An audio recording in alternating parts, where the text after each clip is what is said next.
On va se dire les vraies affaires ce matin, tout le monde. Tu peux planifier ta semaine, tes rencontres, tes contrats, tes rêves. Mais la vie, elle, n'a pas besoin de ton agenda pour te donner une claque.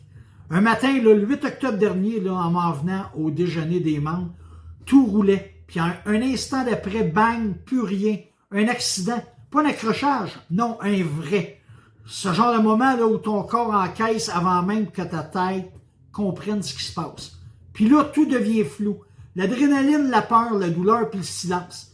Ce silence-là, là, il est lourd en tabarnak. Parce que c'est celui où tu réalises que tu as perdu d'un coup ta capacité d'agir. Tu bouges plus, tu conduis plus, tu livres plus. Puis tu réalises, si boire, toute ma business repose sur moi. Puis c'est là que tu comprends à quel point tu étais ton propre goulot d'étranglement. Le lendemain, là, la machine, elle continue de tourner. Les clients n'attendent pas. Les factures tombent, les courriels s'empilent. Puis toi, tu es étendu à regarder ton plafond avec des douleurs que tu n'avais jamais imaginées. Puis c'est là que tu vois la vérité. Ton entreprise, aussi belle soit-elle, là, dépend complètement de ta présence. C'est pas parce que t'as mal organisé, c'est parce que tu étais trop occupé à faire avancer le train, bien entendu, pour penser à ce qui arriverait si tu tombais des rails. On parle souvent de croissance, de succès, mais peu d'entrepreneurs planifient leur absence, leur indisponibilité. Puis quand ça arrive, là, ça fait mal. Physiquement, émotionnellement, puis financièrement. La question devient, qui est capable de tenir le fort quand toi, tu ne peux plus? Si la réponse c'est personne, alors tu viens d'identifier ton plus grand risque d'affaires. On glorifie beaucoup le mot entrepreneur. On parle de liberté, d'indépendance, de contrôle.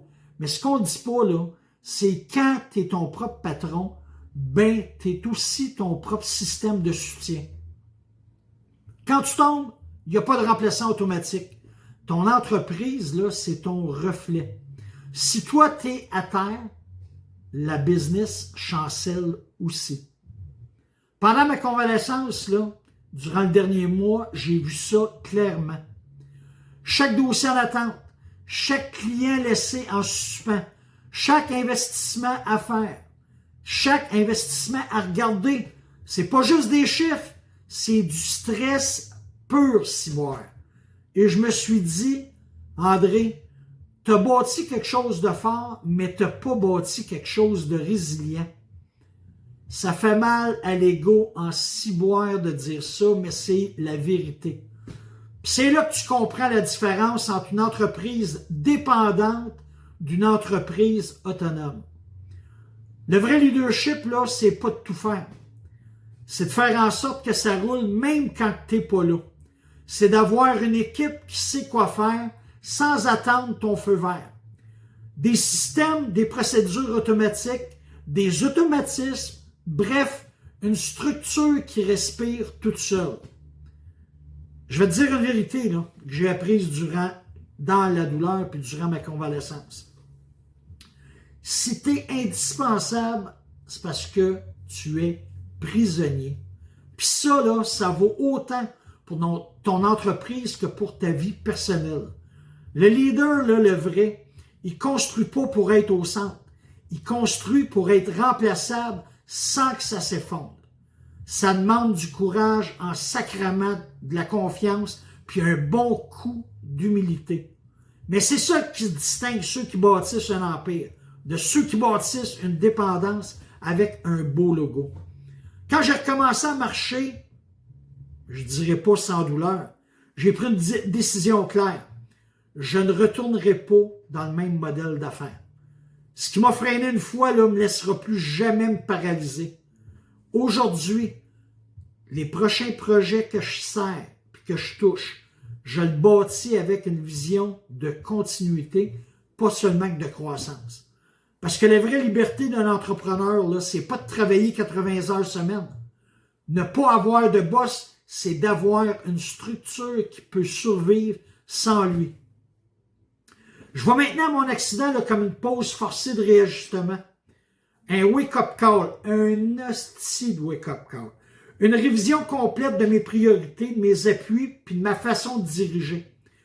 Si tu écoutes ça, là, puis aujourd'hui, retiens seulement qu'une chose. Faut pas attendre qu'un mur te rappelle que tu n'es pas invincible.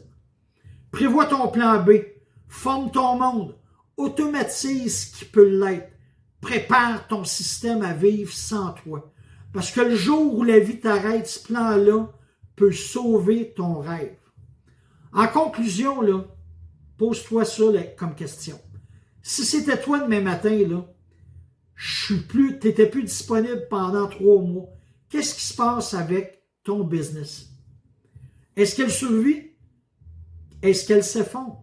Si tu as un doute, là, c'est que c'est le temps d'agir parce que la vie ne donnera pas toujours un avertissement avant de tester ta résilience.